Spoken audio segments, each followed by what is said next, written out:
Nothing can be more frustrating when you sit down to watch one of your favorite programs on Dish Anywhere app and you run into issues streaming it. Well, in today's tech video, I'm going to show you how to fix Dish Anywhere if it isn't working on your JVC TV.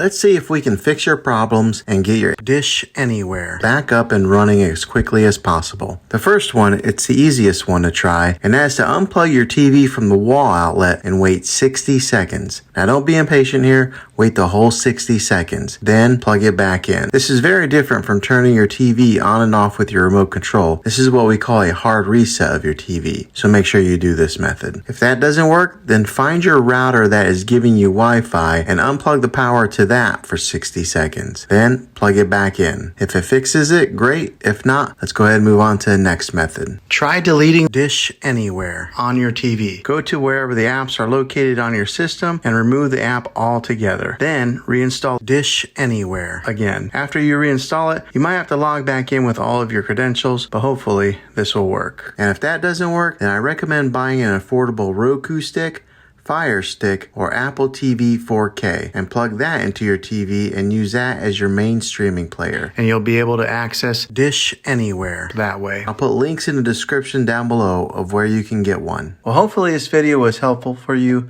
If it was, go ahead and click a thumbs up on it.